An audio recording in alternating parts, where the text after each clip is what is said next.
الله وبركاته. الحمد لله نحمده ونستعينه ونستغفره ونؤمن به ونتوكل عليه ونعوذ بالله من شرور أنفسنا ومن سيئات أعمالنا. من يهده الله فلا مضل له ومن يضلله فلا هادي له. ونشهد أن لا إله إلا الله وحده لا شريك له. ونشهد أن سيدنا وسندنا ونبينا وكريمنا ومولانا محمد وبارك وسلم. أما بعد فأعوذ بالله من الشيطان الرجيم. بسم الله الرحمن الرحيم.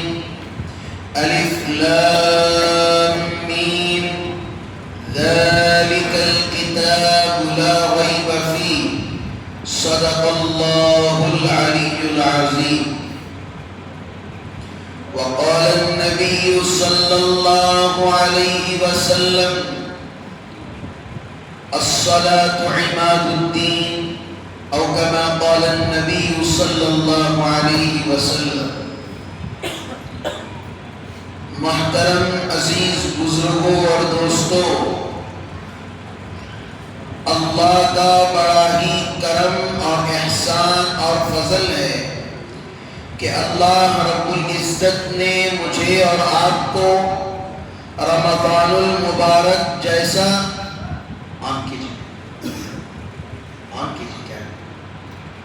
رمضان المبارک جیسا عظیم مہینہ عطا فرمایا، اور ساتھ ہی ساتھ اللہ رب العزت نے مجھے اور آپ کو روزے رکھنے کی اور پہلا روزہ رکھنے کی اللہ نے توفیق مرحمت فرمائی.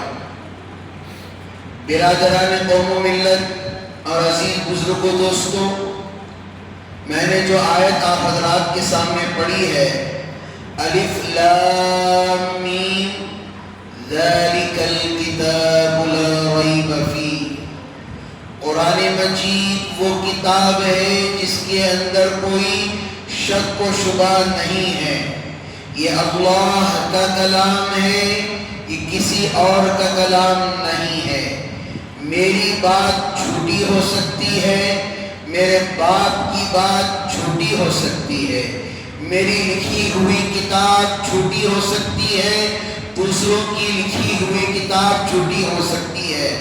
ذالک الکتاب لا ریب فیہ، اللہ کی کتاب کے اندر کوئی شک و شبہ نہیں ہے.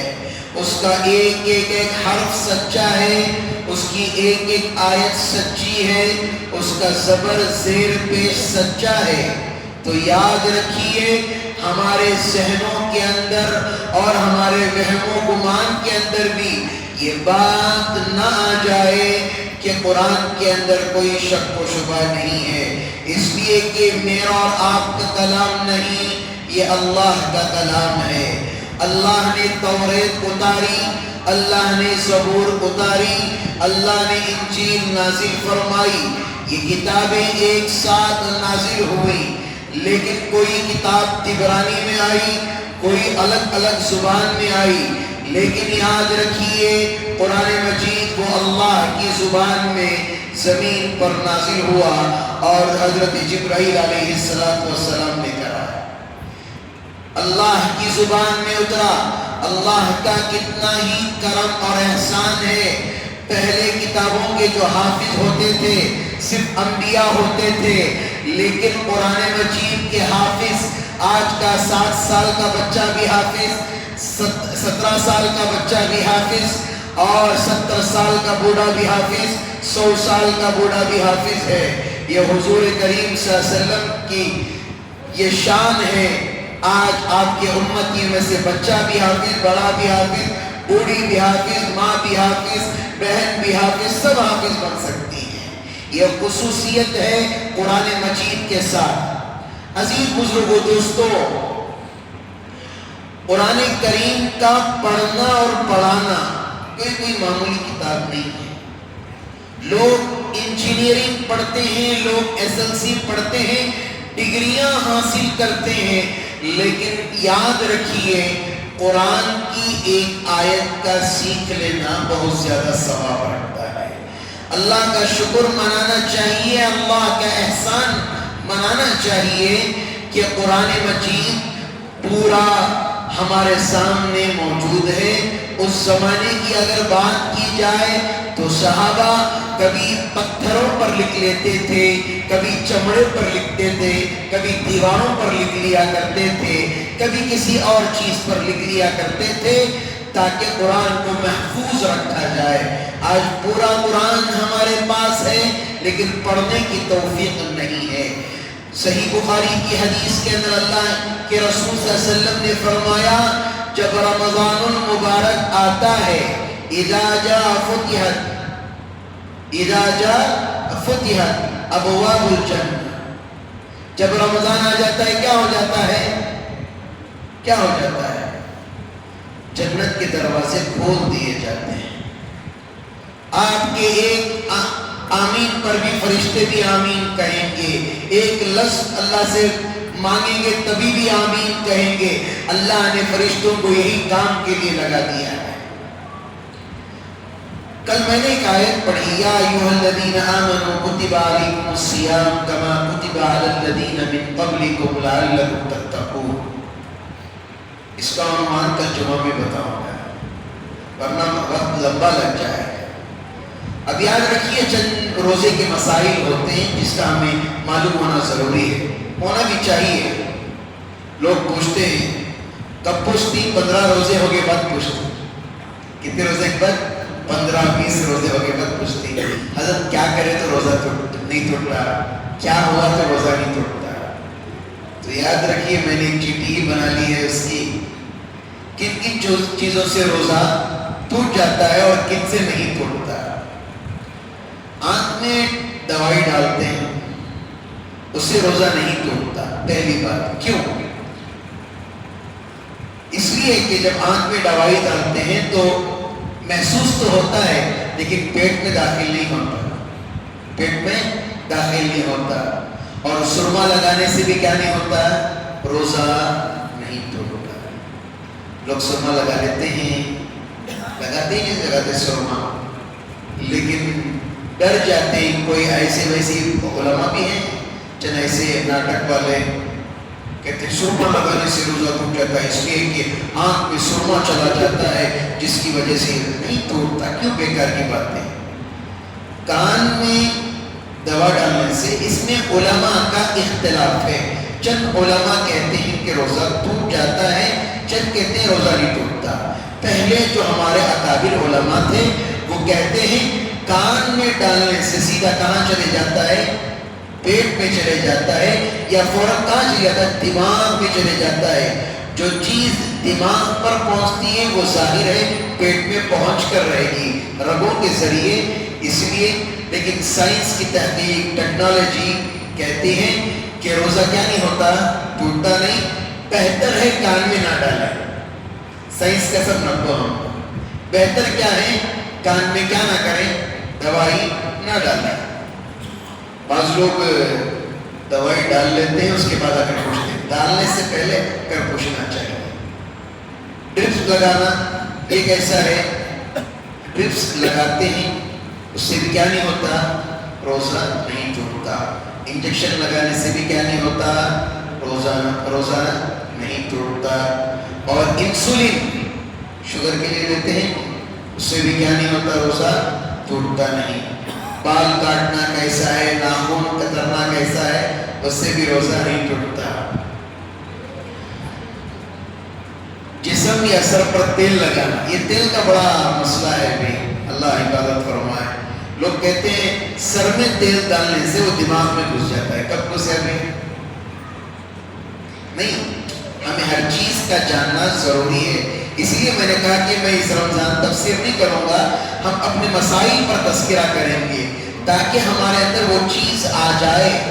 سر پر تیل ڈالنے سے روزہ کیسے ٹوٹ جائے گا؟ اسی لیے تیل سر پہ لگاتے ہیں، جڑوں میں جاتا ہے، آپ کے دماغ میں تھوڑی جائے گا، اسی لیے روزہ نہیں توڑتا۔ اور اگر کوئی ضرورت ہو گئی، جو پچھلے بار بھی میں نے کہا تھا، احتلام ہو گیا، نوجوانوں روزہ نہیں ٹوٹے گا۔ اگر اپنی جسمانی خواہش پوری کرنے کے لیے اپنے ہاتھ کے ذریعے سے گناہ کر رہا ہے، روزہ ٹوٹ جائے گا۔ نہانے سے بھی کیا نہیں ہوتا؟ روزہ نہیں ٹوٹتا۔ لوگ نہانے سے بھی کرتے ہیں، حضرت نہانا کے لیے کہ لوگ بعض لوگ کیا کرتے ہیں، نیک لوگ ہوتے ہیں، ان کا معمول ہوتا ہے جمعرات کی مغربی کو وہ نہا لیتے ہیں، اس لیے نہاتے ہیں تاکہ کیا عبادت میں ہمارا وقت اور اچھا لگے نہانے میں۔ لوگ کیا کہتے ہیں، حضرت روزے کی حالت میں نہانا ہی نہیں ہے، یہ بالکل غلط بات ہے۔ اور دوسرا، مسواک کرنے سے بھی، مسواک اب کتنا بھی کرے روزہ نہیں ٹوٹے گا، اور ناک سے خون بہہ گیا تو بھی روزہ نہیں ٹوٹے گا۔ خود بخود طے ہو جائے، طے کہتے ہیں کہ لمبا مسئلہ ہے اور اختلافی بھی مسئلہ ہے۔ ایک تو خود بخود ہو جانا ہے، خود بخود، ایک تو ہونا کرو کرنا، ہونا کرے تو کیا ہوتا ہے، روزہ ٹوٹ جاتا ہے۔ اس کی بھی کچھ مقداریں ہیں کہ پیٹ بھر کر ہونا، منہ بھر کر ہونا۔ اب منہ بھر کے ہونا کا مطلب یہ نہیں ہے کہ میں جا کر ان کے پاس کھڑ جاؤں کتنا ہے، یہ سمجھ جائیں اتنا کہ جسے ہم سنبھال نہ سکیں۔ خود بخود ہو گیا تو کچھ مسئلہ نہیں، اگر ہاتھ ڈال کر کر رہے ہیں تو کیا ہو جاتا ہے روزہ، اور خون نکل گیا، کہیں چوٹ لگ گئی، تھوڑا خون نکل گیا، وضو کر لیں تو کیا بھی نہیں، روزہ نہیں ٹوٹے گا۔ اور خون ٹیسٹ کرواتے ہیں، اس سے بھی کیا بھی روزہ نہیں ہوگا۔ پرفیوم، یہاں مسئلہ ہے، میں نے بالکل آج میں پڑھ کے آیا ہوں، پرفیوم نہیں لگانا بہتر ہے۔ اس کے اندر آج حلال پرفیوم، عطر لگائیں، عطر لگائیں، خوشبو لگائیں، اس سے بھی روزہ نہیں ٹوٹتا۔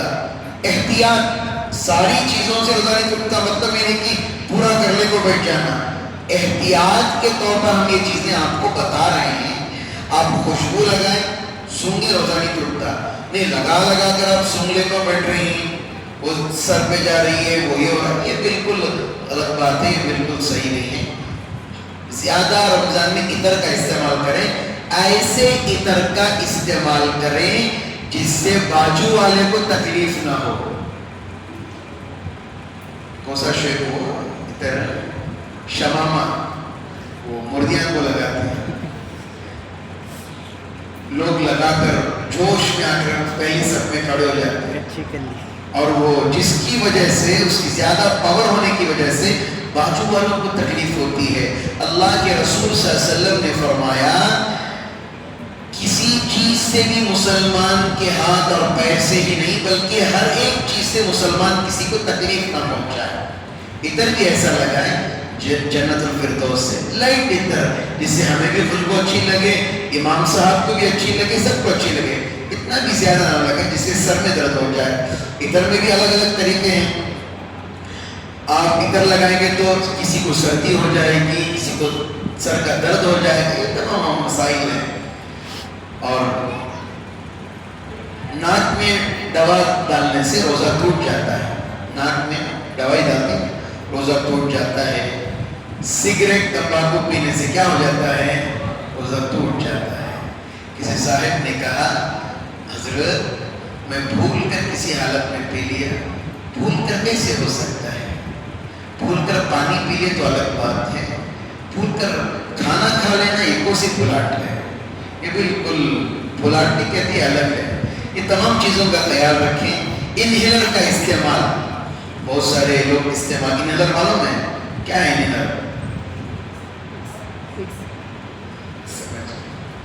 وکس لگاتی نہیں، فجر کے بعد آدھا ایک گھنٹہ سونا تو فل، یہ بالکل نہیں ہے، اس لیے کہ وہ اندر تک جاتا ہے، اس کا اسی بھی روزہ ٹوٹ جاتا ہے۔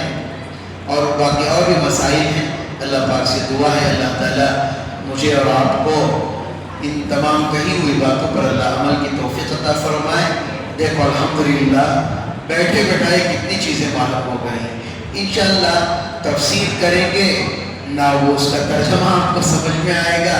اسی لیے رمضان میں اب 10 رمضان تک الحمدللہ یہی مسئلے مسائل، اور اس کے بعد 11 رمضان سے آج کے دور میں جو فتنے پیدا ہو گئے، نئے نئے فتنے، کتاب الفتن ایک کتاب ہے، الحمدللہ اس کتاب کے ذریعے سے انشاءاللہ ہم ایک ایک فتنہ جو نئے نئے فتنے آ رہے ہیں، دکھنے میں مولوی صاحب کی طرح ٹوپی پہن کر لباس پہن کر نظر آتے ہیں، لیکن ان سے بات کرنا بھی جائز نہیں ہے۔ ایک مسجد ہے، ایک مسجد، سن رہے ہیں، ایک مسجد بنانے سے اللہ تعالیٰ ناراض ہو گیا تھا۔ سوال سنیے، جواب دیجیے۔ ابھی ایک مسجد بنانے سے اللہ کیا ہو گئے تھے؟ ناراض ہو گئے تھے، اور اللہ کے رسول صلی اللہ علیہ وسلم کو حکم دیا تھا کہ اس مسجد کو توڑو۔ کون سی مسجد ہو سکتی ہے؟ آپ لوگ سوچ رہے ہیں حضرت کا دماغ کہ تم کلام ہی نہیں ہوگا کیا؟ مسجد کو اللہ توڑنا، اللہ ناراض ہو گئے۔ منافقوں نے ایک مسجد بنائی تھی جس کا نام مسجد ضرار تھا، منافقوں نے بنائی تھی، تو اللہ کے رسول صلی اللہ علیہ وسلم کو حکم دیا گیا کہ مسجدوں کو توڑو، اس لیے کہ آگے چل کر کیا کریں گے، اور مکاری اور عیاری کریں گے، اسی لیے توڑنے کا حکم ہے۔ اس لیے کلیئر کر دیا میں یوٹیوب کے اندر اس مسجد کے بارے میں نئے نئے کمنٹ آ رہے ہیں، خلاصہ ہو گیا آپ کے ذہنوں میں۔ کون سی مسجد؟ وہ منافقوں کی مسجد ضرار۔ اللہ تعالیٰ کہنے سننے سے زیادہ اللہ عمل کی توفیق عطا فرمائے۔ لك الحمد ولك الشكر يا الله، اللهم صل على محمد النبي الأمي وعلى آله وسلم تسليما. ربنا ظلمنا أنفسنا وإن لم تغفر لنا وترحمنا لنكونن من الخاسرين. اللهم إنا نسألك الهدى والتقى والعفاف والغنى يا حي يا قيوم برحمتك نستغيث. حسبنا الله ونعم الوكيل، نعم المولى ونعم النصير. سبحان ربك رب العزة عما يصفون وسلام على المرسلين والحمد لله رب العالمين.